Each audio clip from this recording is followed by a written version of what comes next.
Hi everyone, welcome. What you see here in these two tubs, these are my two newest worm bins, and what you've got running in these bins, you can see the label says ENC, that means European Nightcrawler.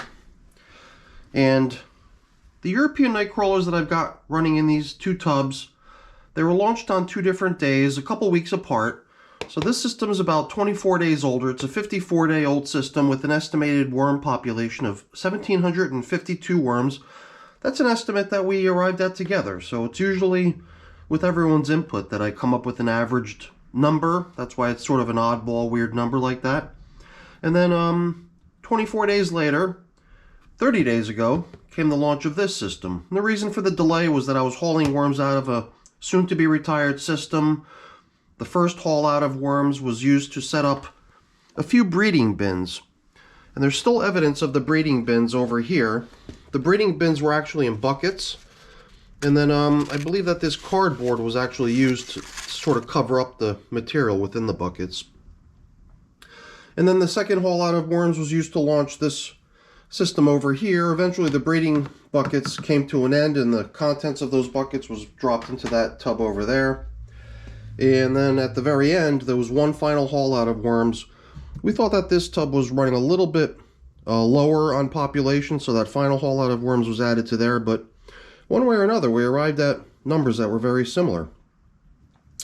And I'm going to be feeding them today. It was 10-day interval between the last feeding last time, and now once again, it's been 10 days between feedings this time. So we're going to get them up on the bench and get them fed. So let's get to work. As you can see, I've got quite an assortment of stuff for these little guys. I've got this little tub in my freezer full of stuff that's been set aside for the worms, and a lot of this stuff was sitting at the very bottom of the tub. So it seemed like only the things that have been getting added more recently are the things that I've been feeding lately. So I figured I'd dig down to the bottom and pull out some stuff such as this very, very old banana. It's a whole banana. Usually it's only banana peels that I'm feeding to my worm bins, but in this case this banana had just been sitting around for way too long. And it ended up going in as worm food into the collection. And I even found some corn cobs, as well as half of a corn cob that still has all the kernels on it too. There's a tomato down there, and yeah, you're seeing correctly, this is the stem of a pumpkin.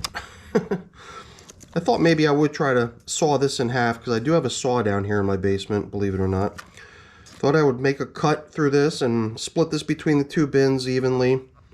And then, you know, stuff like this huge cucumber, I can snap that in half. These 2 pieces of watermelon rind, I think this is 2 pieces, I hope it is. Well, whatever. I've got my saw, I've got a jackknife. And I can try to divvy this food up evenly. Even this thing got like a weird piece of pastry in it from what I remember, but I don't even remember for sure. We're gonna have to open that up and see what's going on in there. And the other thing I'd really like to do away with are these sheets of cardboard.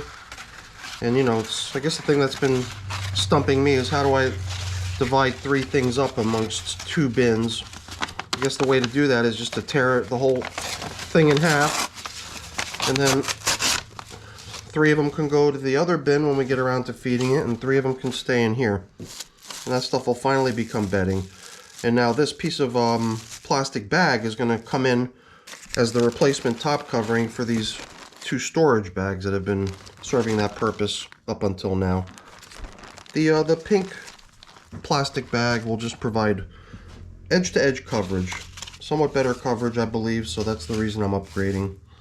Because, you know, when you're covering stuff up, you can see the moisture, the dampness that's been collecting on this top covering of newspaper over here. And over there on the edges, where there was no plastic covering, a little bit dry. So there is a definite advantage for things to be nice and damp within the worm bins. And that's kind of what I'm after over here. And that's the reason I wanted to upgrade them to a slightly better, and by better I just mean larger, plastic covering that goes edge to edge.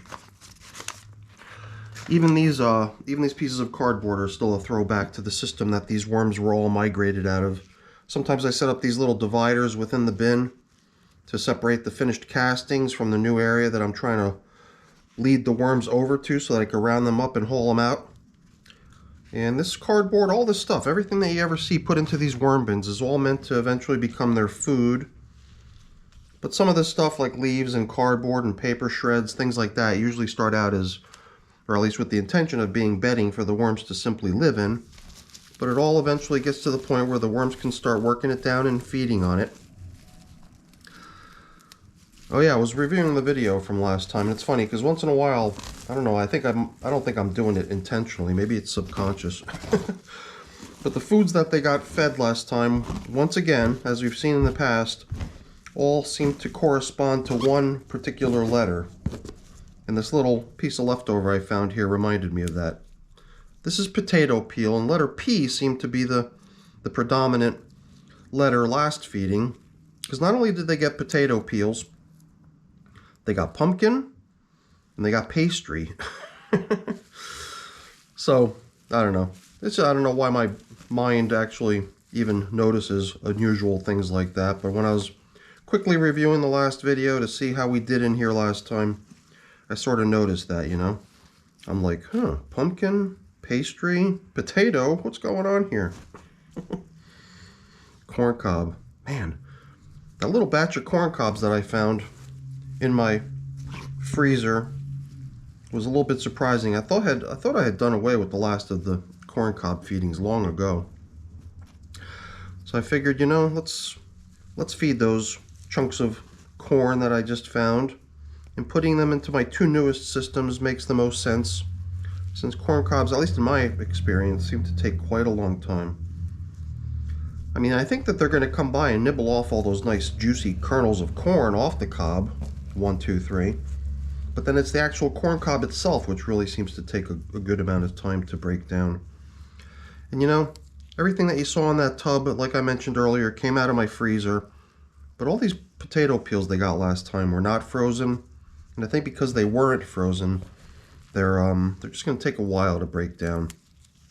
Same with this piece of vegetable here. Some sort of a soup green or whatever it was, I don't even know, but without it being frozen first and then left to thaw, it just seems like things take forever to break down sometimes. So I don't want to, you know, consider those leftovers as something that the worms can be working on. To me, it seems like stuff that someday will become material that the worms can take advantage of and feed on, but in the meantime, it seems like we should really take care of giving them foods that they can really rip right into a little bit more quickly. Wow, that was kind of exciting. A little mound of worms just hanging out there.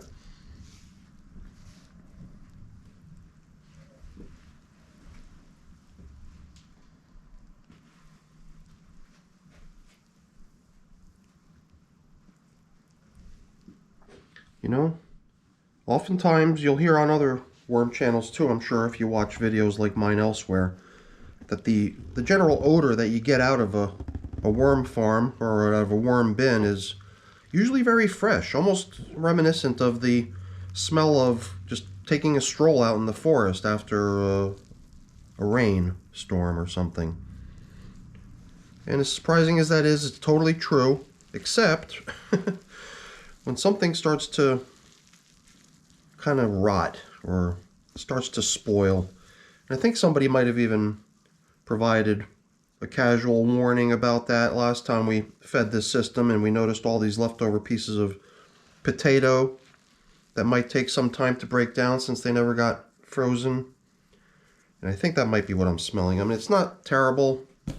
It's not like the stench of death sort of stink, but it is pretty smelly. So my hope is that the potato does eventually start to get broken down and vanish, so we don't have to keep smelling it every time we come in here. I like the amount of volume in this system. It's kind of what I've been after in most of my bins most recently. And we went right into building this one that way in the beginning.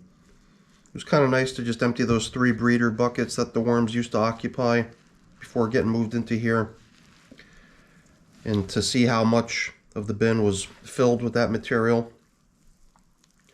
Because I really want to start to make better use of the space in my bins rather than leaving a whole bunch of it just unused and vacant.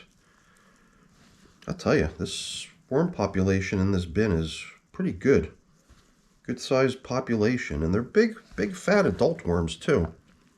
I mean, since we did try to run these worms through a little breeding session in those buckets before moving them into here.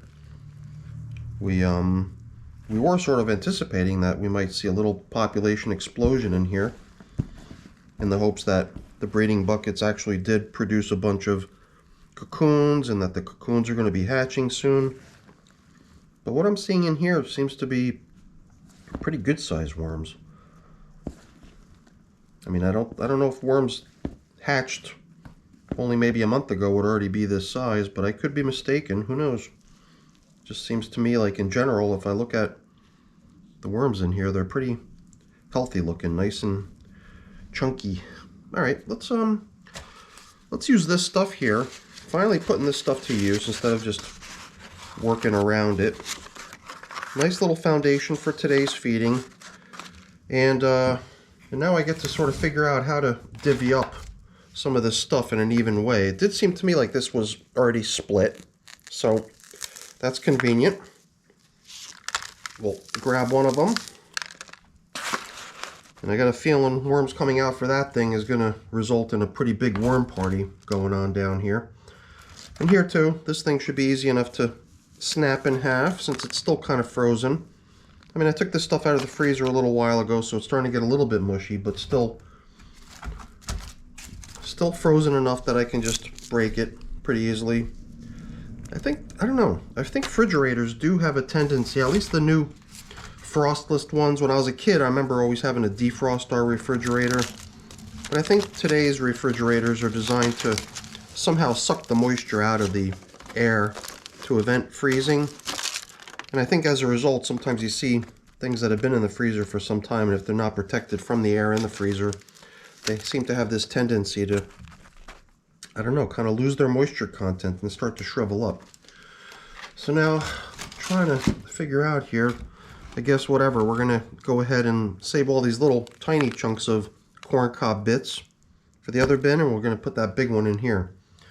And since, I don't know, somehow to me that this seems like a somewhat more substantial piece of food than all these little corn cob bits with all those kernels on there, I think we'll save this tomato for the other system. And you know what? I'm going to go grab my saw and I'm going to saw this in half, and this will be the last thing we drop in here for these little guys. As, I don't know, technically everything going into a worm bin is going to become food someday. Except this, you know, this is grit. Pulverized eggshell, really intended just to help them grind down the food that goes into their gizzards. Not their stomach, their gizzards. So that's sort of more of a food additive in a way, but everything else is really intended to be nourishment. So yeah, let me cut this thing in half.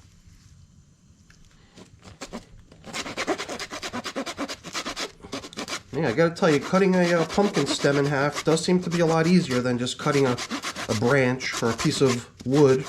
The stuff is a little bit more porous and lightweight than an actual piece of wood. So definitely easier to cut. We'll save this one for the other system. Alright, nice feeding if you ask me. And now we've got some leftovers here. Let's take a glance at what we ended up here with. Paper towel, it seems, and maybe more paper towel. Unusual to see certain leftovers. I don't know, some of these veggies, they're going to take a while, it seems. And all these little potato bits we were examining earlier, that too. I think they're just going to take some time. Eventually the worms will break it down, but we're not going to, you know, force them to rely on that as feeding and nourishment. It's just going to be about like kind of a slow composting food item for them. I'm just contemplating what I might want to do in terms of moisture content in here. Do I need to supplement it, or are we safe?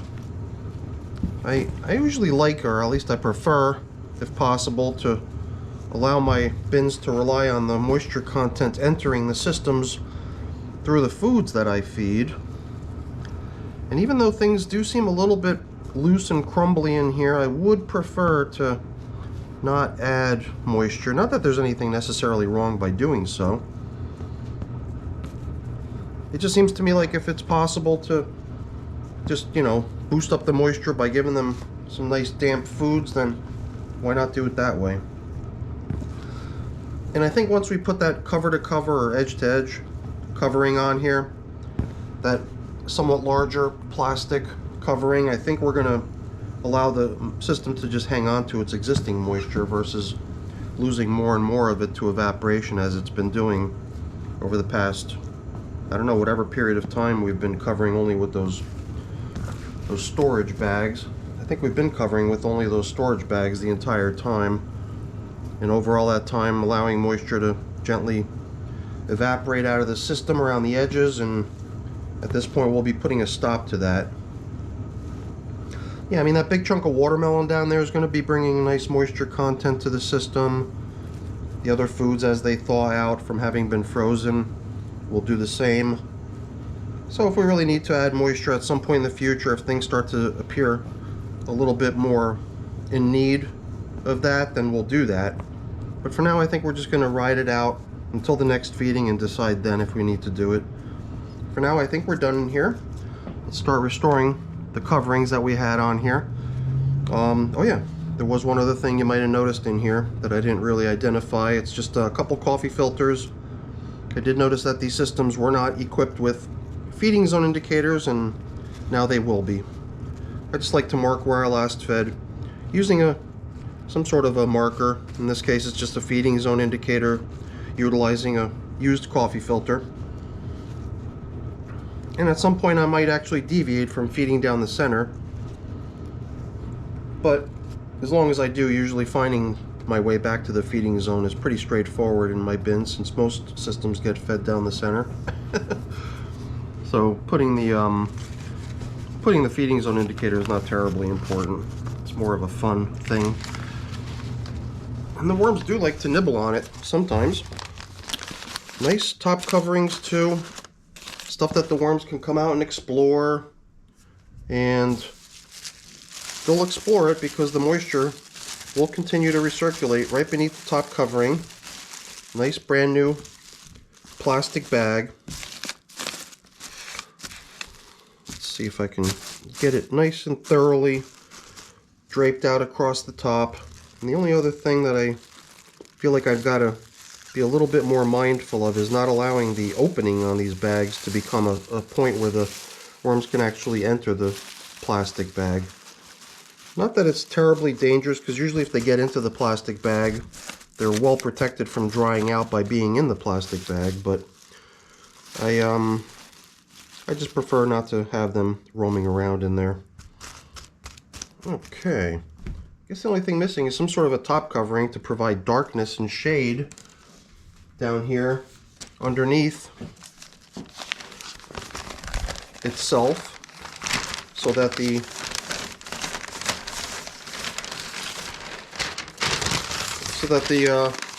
space right beneath the plastic becomes a inviting place for the worms to be, because it's nice and dark for them to hang out in. You know, worms, they don't like to be out in the bright lights. So I think by giving them a little shade, we'll also be promoting worm activity. All right, let's get this thing out of here and get the second one fed. So now here in the younger bin, we somehow arrived at a greater number of worms populating it. Not by many, maybe by 40, 41 I believe was the difference in the two numbers. I'm just glancing over at my green board over there to revisit the information I shared with you before. So if our estimates are true, then we should be able to anticipate some interesting worm sightings here again. Because that first bin we just fed was fun, especially when we did that first turning up of the feeding area. Man, there were a lot of worms in there. So hopefully we have a similar situation in here, if not better or bigger. And I did sort of take my sweet old time in that first system. I kind of like taking more of an exploratory approach, I suppose. In these newer systems, I'm still trying to just get a sense of how they're doing in their early stages, just to make sure they're not drastically in need of something dire. I'm really glad to see how they're doing at these formidable young ages still. Both off to a very good start so far from what I could see, but let's not jinx this one. let's just go ahead and dive in and see how their feeding zone is progressing. You know, we do make efforts to maintain consistency in these systems, so we should see a lot of what we saw in the other bin. Leftover potato, probably some other leftover veggie scraps that are probably going to go nowhere fast. And hopefully lots and lots of wormies hanging out down in the feeding zone. I'll tell you, I guess the potato they got last time was not that interesting, but the pumpkin, I believe, is probably the main reason we're seeing such activity down in here. Lots and lots of worms. As I kind of start bumping into stuff down here at my fingertip, I could feel just mounds and mounds of worms down here. So let's do another sort of upending of their feeding space, sort of like we did in the other bin, just to really dive in and see how things are progressing here. Here I don't see as many paper towels. To me it looks more like we've got newspaper in here. At some point soon I believe the systems will sort of harmonize a bit, but like I said, that other system took a little bit of a detour before it just became a regular worm composting bin by becoming breeder bins first. So here, this one was launched in a somewhat more conventional fashion. So in the beginning, in the early stages, I believe we'll start observing some slight differences. And then eventually, if we continue to try to feed in very consistent ways and manage the bins in very consistent ways, they'll harmonize over time. And I kind of thought we'd eventually, ooh, okay, maybe that's where it is. I just felt something with my fingertip.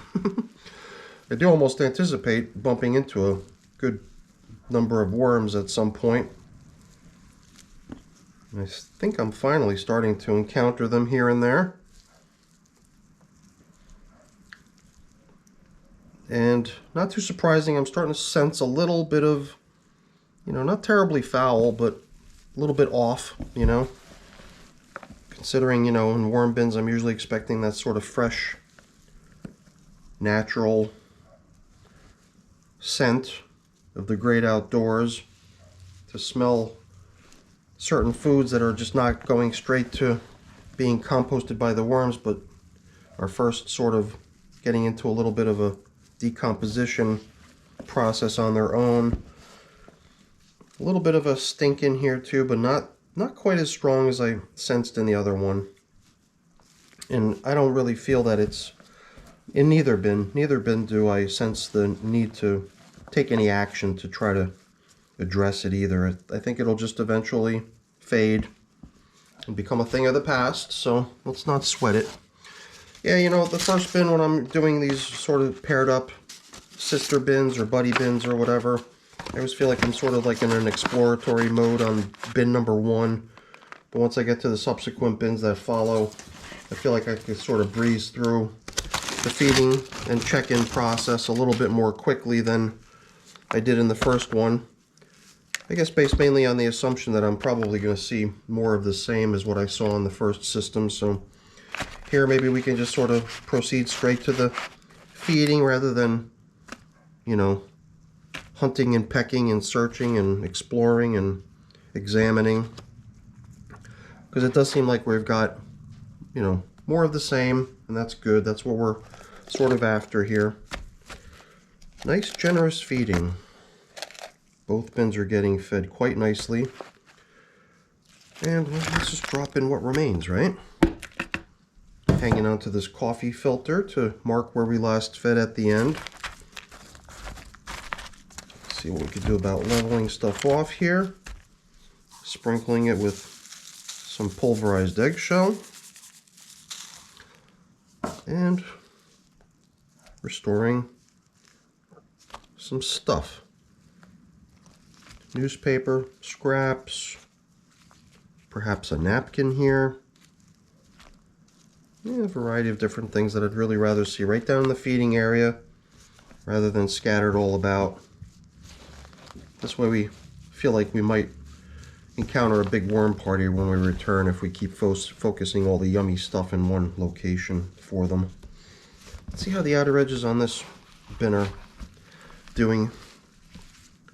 This is the younger one, the 30-day-old system. Here you can see I didn't really run a lot of this paper through my shredder. I just sort of tore it up by hand into big chunks.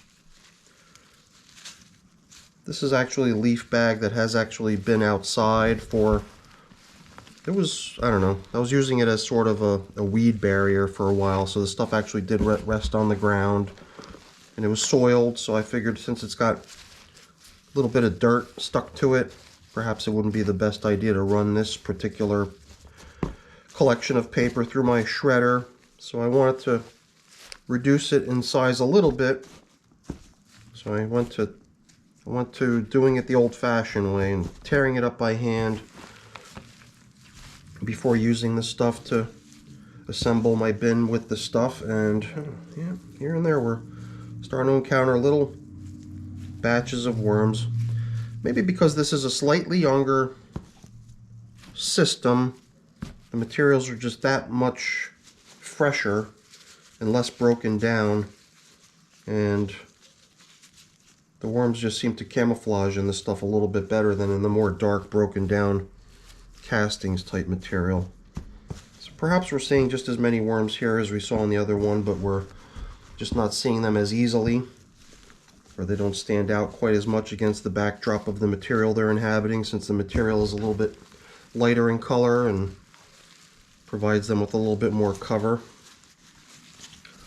Let's see if I can sort of spread some of this stuff around and mix it in with the surrounding materials.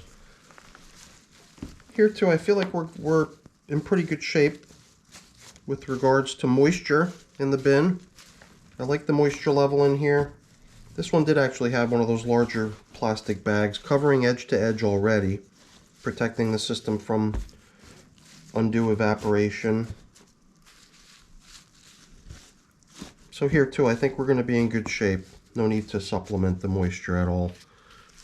We'll just allow that big chunk of watermelon that we put in here and some of those other frozen foods as they thaw to emit their moisture and to further hydrate the system, making it really cozy for the worms to hang out. Here we don't have those large chunks of cardboard draped out across the top. I mean, I'm not going to go crazy trying to make these systems 100% identical. There's always going to be little variations here and there. But for the most part, I do like to try to run these buddy bins or sister bins in a way that they do kind of match each other, just from the perspective of how they were managed, so that I can sort of use them as a basis of comparison, as a point of perspective. Just like I already explained, you know, because I'm using what I saw in bin 1 as the foundation for, you know, how to treat bin number 2, with the assumption that they're pretty similar in setup. So we'll grab them a little shade cover here like we did in the other one, and we're done. All right, everyone, that's it for our check-in with the European nightcrawlers, my 2 newest bins. Very fun systems. Usually these new systems are not that interesting, but I think these 2 are going to be a kick. It's going to be kind of cool because they are somewhat larger in size than a lot of my new systems have been in the past. Hopefully the worms will take use of that, you know, expanded space that they're getting launched into, and breed and multiply and expand their numbers out into that larger amount of space that they've got now. All right, everyone, I'm out of here. Thanks so much for watching. Hopefully you enjoyed the video. If you did, as always, please don't forget to leave me a quick thumbs up before you go. That's always really appreciated. If you haven't done so already, please also consider subscribing to the channel. All right, everyone, have a great day. Bye-bye.